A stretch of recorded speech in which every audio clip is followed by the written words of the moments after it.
Welcome to another episode of Builds by Bailey. Today I'm actually standing where the Corolla normally sits. A few days ago I went and delivered it to get the cage put in. So we'll be getting update videos on that for a little bit over the next few weeks. But in the meantime I've got a couple other projects to start on that I've got sitting outside. So before we do anything, I'm going to do a quick little time lapse. I've got a GoPro set up and we're going to go ahead and clean out the garage. Warm it up a little bit because it's below freezing today, and get started on making the paint booth cleaned out so we can start doing some new projects. So follow along as I clean the garage up and move some stuff in.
So now that the shop's all cleaned up, we're going to go ahead and we're going to pull the black Corolla in, clean it out because I haven't done that since I bought it, and go ahead and install the water temp gauge that I bought for it, so that way we can monitor those temps. So I went ahead and I got the lift back in the garage, and I went ahead and I cleaned it out.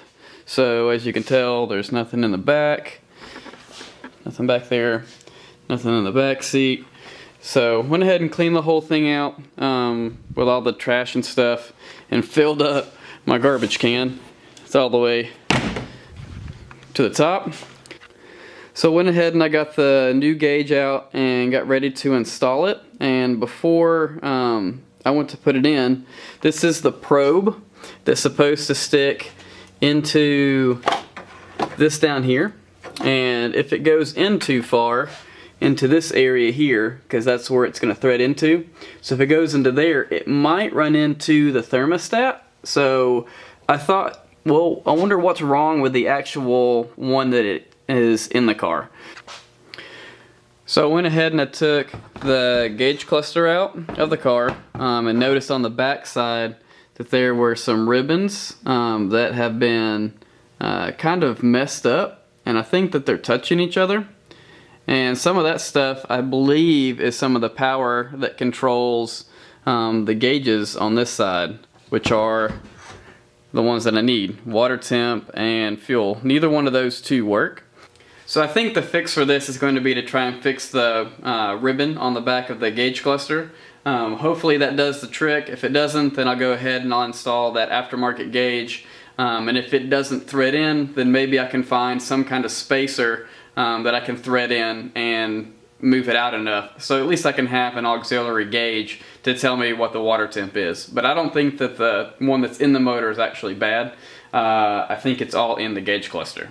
So that's going to do it for this episode of Builds by Bailey. I know it was a short one, but I had a lot of stuff to do. I had to clean the garage up. It literally took an hour to get that car started and moved into the garage. 20-degree temperatures and carbureted engines just don't mix. So it took a little bit of time. Plus, I hadn't started it in a few months, so that didn't help anything either. So got that all cleaned out today. I got at least a start on trying to figure out the gauges. Hopefully that'll do it and that'll fix it all up. So once again, don't forget to like, subscribe, and share with your friends. And come back because I've got some cage update to do in the next week or so. Thank you.